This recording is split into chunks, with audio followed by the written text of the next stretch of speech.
오늘 우리에게 주신 하나님의 말씀은 신명기 26장 16절부터 19절입니다. 신명기 26장 16절부터 19절 말씀.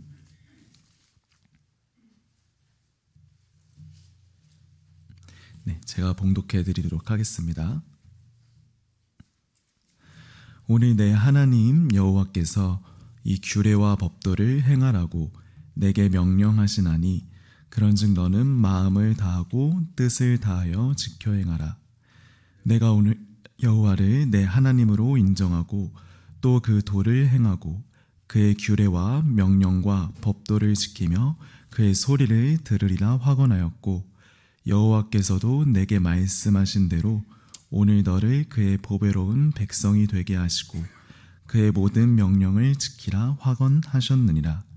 그런즉 여호와께서 너를 그 지으신 모든 민족 위에 뛰어나게 하사 찬송과 명예와 영광을 삼으시고 그가 말씀하신 대로 너를 내 하나님 여호와의 성민이 되게 하시리라. 아멘.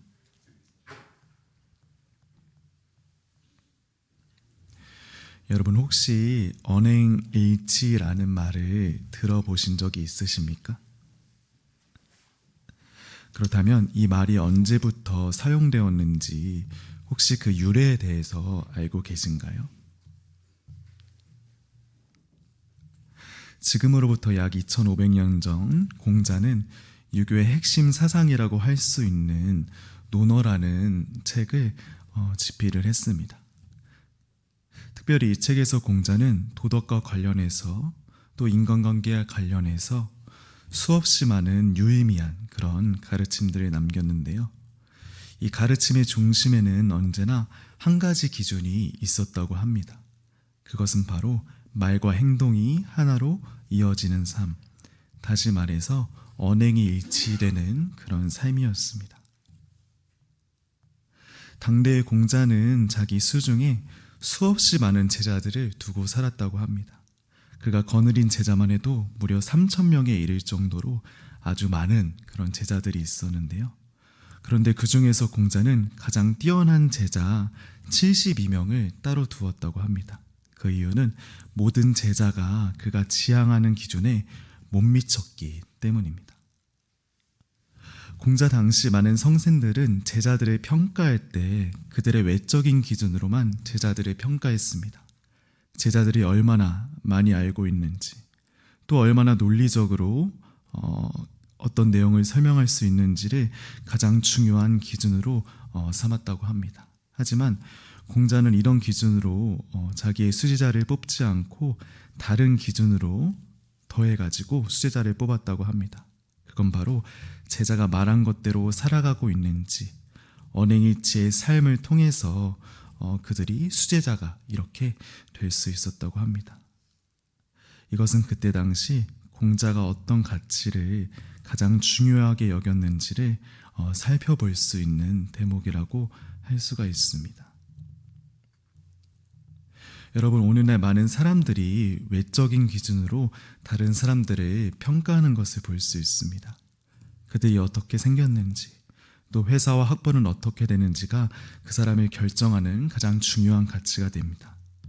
물론 이러한 것들은 정말로 너무나 중요한 것들이라고 할 수가 있죠. 하지만 오늘 논어에서는, 또 더 나아가 성경에서는 이것들보다 더 중요한 가치에 대해서 우리에게 이야기를 해주고 있습니다. 여러분, 성경에서 말하고 있는 가장 탁월한 가치는 과연 무엇일까요? 우리 오늘 본문 말씀을 통해서 함께 살펴보기를 원합니다. 여러분, 오늘 본문에서 하나님은 이스라엘 백성들에게 11조에 관한 규례를 주시고 이제 그들이 어떠한 기준으로 살아가야 하는지 분명하게 말씀을 주셨습니다. 이 기준은 과거 구약시대뿐만이 아니라 오늘날 우리들에게도 여전히 유효한 말씀인데요.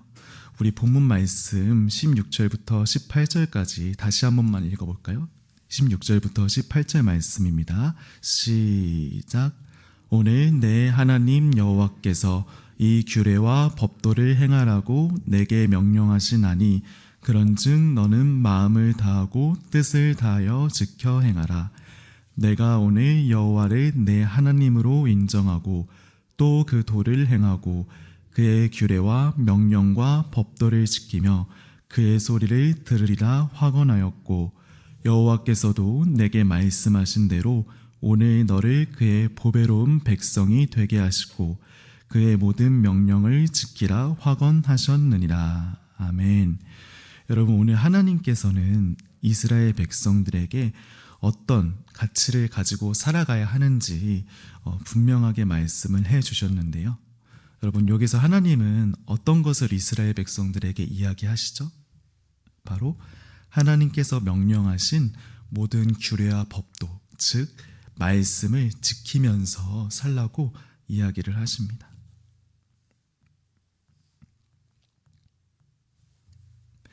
과거 이스라엘 백성들은 약 40년 동안 광야라는 곳에서 하나님 앞에 연단의 시간을 가지게 됩니다. 이 시기 동안 이스라엘 백성들은 하나님 앞에서 그분의 말씀을 지키는지 지키지 않는지 그들의 삶을 통해서 하나님 앞에 증명을 해야 했습니다. 특별히 하나님께서는 출애굽 당시에 십계명을 주셔가지고 그들에게 하나님의 뜻이 무엇인지 분명히 말씀하셨는데요. 여기에서 하나님은 하나님을 하나님으로 인정할 것과 또 내 이웃을 내 몸과 같이 사랑하라는 아주 위대한 명령을 주셨습니다. 그런데 여러분, 이게 웬일이죠?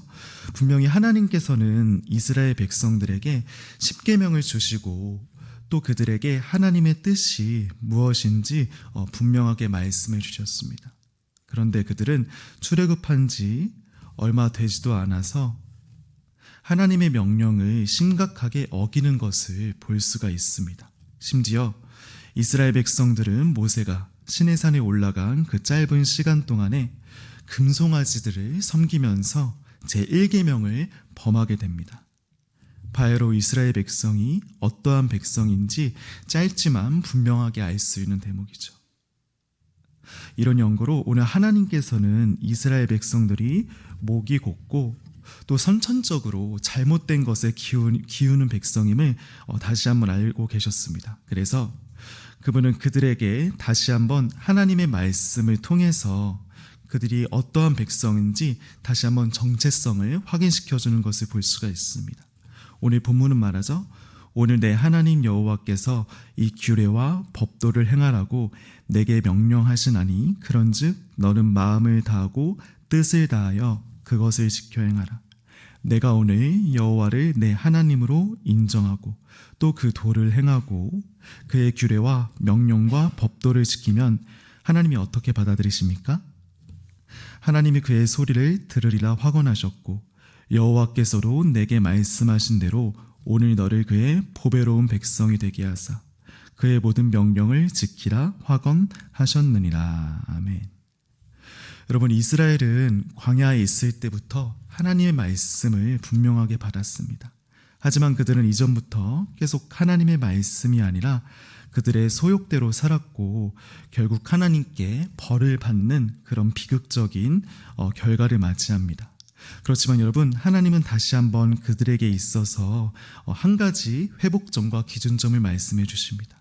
그것은 바로 이스라엘 너희는 하나님의 선택을 받은 백성이니 내 백성답게 나의 뜻대로 살아가야 된다라는 그런 은혜로운 초청입니다.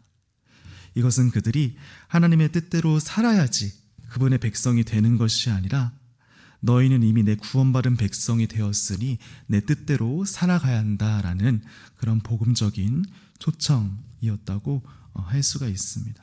사랑하는 여러분, 오늘날 많은 사람들이 하나님의 말씀을 알지만 이 말씀대로 살아가는 방법은 잘 모릅니다.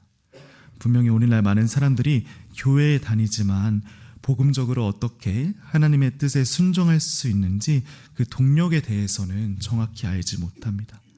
그렇지만 여러분, 하나님은 단순히 우리에게 말씀만 가르쳐 주신 것이 아니라 이 말씀을 지키는 방법에 대해서도 우리에게 분명히 가르쳐 주셨습니다. 이것은 과거에서부터 지금까지 숨겨져 있지 않았고 하나님께서 오늘날 우리에게 분명히 계시하신 것입니다. 여러분, 우리가 하나님의 말씀을 지키기 위해서는 과연 어떤 것이 필요할까요? 바로 18절 말씀처럼 우리가 하나님의 보배로운 백성이 되었다는 사실을 계속해서 인식하는 것입니다.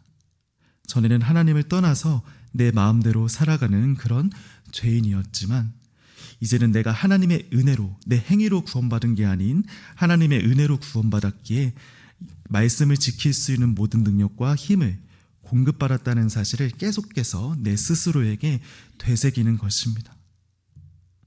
물론 우리가 이 사실을 알아도 이것을 믿는 일은 그렇게 쉬운 일은 아닙니다. 분명히 우리는 며칠 안이 또 몇 초만 지나도 다시 원상태로 돌아갈 수 있습니다. 그렇지만 여러분, 이것이 바로 우리가 날마다 말씀 앞에 서야 하는 이유라고 할 수가 있습니다. 왜냐하면 신앙이란 한 번의 결단으로 이렇게 끝나는 것이 아니라 날마다 다시 하나님의 말씀을 기억하고 또 붙드는 것이 바로 우리의 신앙이라고 할 수 있기 때문입니다. 그렇습니다, 여러분. 하나님은 오늘날 우리에게 그분의 말씀대로 살아가도록 부르셨습니다. 우리는 이 말씀을 지키기 위해 다른 것을 찾아가는 것이 아니라 말씀과 늘 기도를 통해서 내가 하나님의 구원받은 백성이 되었다는 사실을 날마다 이렇게 기억하고 상기해야 합니다. 이것이 바로 하나님께서 저와 오늘날 또 여러분에게 원하시는 그런 태도라고 할 수가 있습니다. 이 시간 우리 이번 일주일을 살아갈 때 제가 방금 나눈 말씀처럼 주님이 나를 보배로운 백성으로 부르셨다는 그 사실을 기억하면서 이번 한 주간도 이 은혜에 합당한 삶을 살아가기 위해서 노력하시는 또 그 말씀과 기도 안에 거하시는 저와 여러분 되시기를 주님의 이름으로 부탁드립니다. 네, 제가 기도하겠습니다. 거룩하신 아버지 하나님, 오늘 이 새벽에 우리에게 하나님의 말씀을 주심에 너무나 감사를 드립니다.